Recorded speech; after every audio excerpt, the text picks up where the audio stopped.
जी हाँ दोस्तों, एक बार फिर से स्वागत है हमारे चैनल पर। और आज के वीडियो में मैं लेकर आया हूँ कि भारत से नेपाल रेल तो चलेगी, लेकिन भारतीय मुद्रा भारत का रुपया नेपाल में नहीं चलेगा।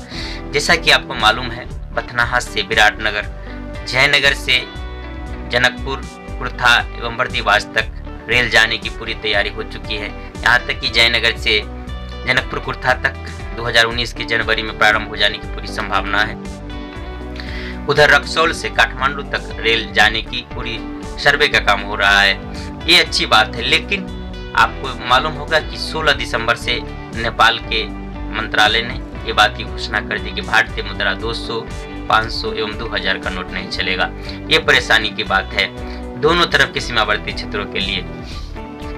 मैंने इसका कारण, वैसे तो नेपाल के अधिकारी ने कहीं पर कोई खुल के बात नहीं किया, लेकिन मैंने गूगल पर इसका कारण खोजने का कोशिश किया, तो मुझे जो समाचार मिला उसके मुताबिक विभिन्न न्यूज़पेपर में विभिन्न प्रकार की बात है। उसमें एक बात तो ये है कि जो 2 नंबर का नोट पाकिस्तान के द्वारा एवं अन्य विदेशों के द्वारा जो भारत में आता है उसे रोकने के लिए किया गया। ये तो अच्छी बात है।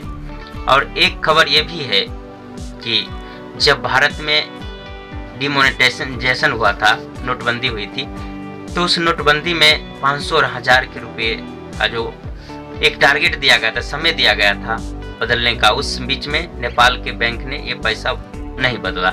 और नेपाल के पास अभी भी बहुत सारे भारतीय मुद्रा 500 और 1000 के पुराने नोट पड़े हुए हैं, जिसके लिखित रूप से भारतीय रिजर्व बैंक को कई बार निवेदन किए हैं, लेकिन उसका कोई जवाब नहीं दिया है। उसका कारण ये भी हो सकता है कि जो आपको निर्धारित समय दिया गया था उस बीच में क्यों नहीं आप बजाए। दूसरी बात, बहुत सारे खबरों में ऐसा भी है कि नोटबंदी होने पर जो नेपाल के बड़े बड़े शहरों में कैसीनो चलते हैं, उसमें भारतीय नोट 500 और 1000 के धड़ल्ले से चलते थे।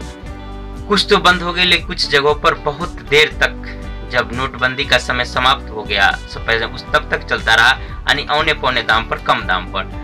खबर तो यहाँ तक भी है कि नोटबंदी के 1.25 साल बीत जाने के बाद भी नेपाल में कम दामों पर पैसा चलता रहा। हो सकता है कि ये पैसा भारत के लोग ही अपना काला धन छुपाने के लिए, और वहाँ पर कम से जितना में ही लेता है उतने में दे करके वहाँ से सोना खरीद कर लेकर आते थे।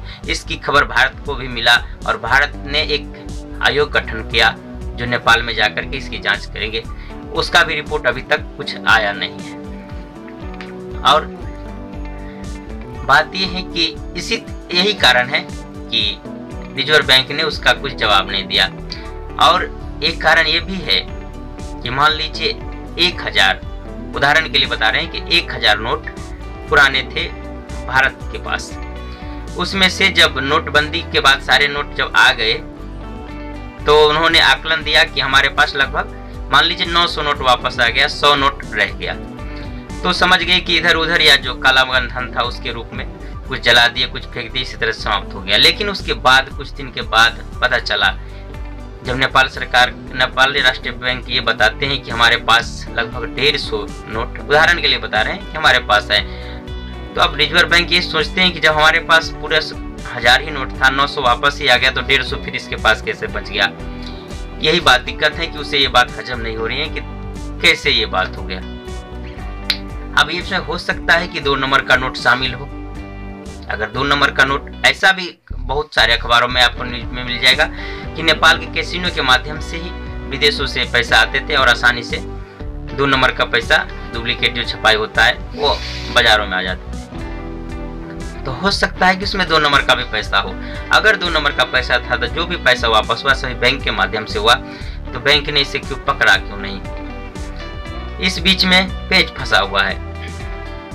अब अगर रिजर्व बैंक ये मान ले, क्या माने कि हमारा जो गिनती हुआ है, हो सकता है उसमें गलती हो, या नहीं तो कहीं पे घोटाला हुआ हो, कुछ भी हो सकता है। ये जांच का विषय है। और इस कारण से परेशानी हम तराई जो सीमावर्ती क्षेत्र के वासी हैं, नेपाल और भारत दोनों के, उसे हो रही है। दूसरी तरफ आपको याद होगा, जब माननीय प्रधानमंत्री मोदी जी पहली बार नेपाल के दौरे पे गए थे, तो उन्होंने कहा था कि हमारे दोनों देश का रोटी बेटी का संबंध है।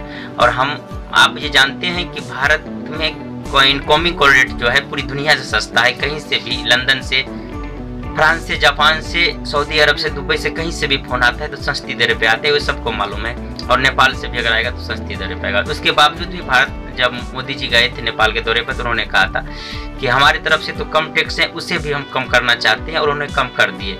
और उन्होंने अपील किए थे कि नेपाल सरकार भी इसे कम करे। भारत सरकार ने कम किया, कर दिया। उसका परिणाम आप देख रहे हैं कि नेपाल से, नेपाली मुद्रा के हिसाब से 3 रुपये लगभग में भारत में फोन आ जाता है। लेकिन नेपाल सरकार ने इस पर कोई पहल नहीं किया। अगर भारत से किसी को फोन करना है नेपाल, तो इतना नेटवर्क नेपाल का खराब है कि 1 मिनट में आप चाहे बात हो या ना हो, डिस्टर्ब हो, 12 रुपये, या कुछ कंपनी उससे ज़्यादा भी लेते हैं, उतना कट जाएगा, लेकिन बात हो चाहे नहीं हो। नेपाल सरकार ने इस पर पहल नहीं किया। साथ ही जो भंसार की परेशानी है, भारत के बहुत अंदर तक नेपाली गाड़ी, मोटरसाइकिल एवं 4 चक्का आते हैं, कोई परेशानी नहीं होता है। लेकिन भारतीय गाड़ी अगर जाते हैं तो उनके साथ परेशानी होती है, पैसा अधिक चुकाना होता है, विभिन्न प्रकार के परेशानी होते हैं। इस बात पर भी मोदी जी ने बात की थी। इस पर कहाँ तक पहल हुआ, वो भी ठंडे बस्ते में चला गया।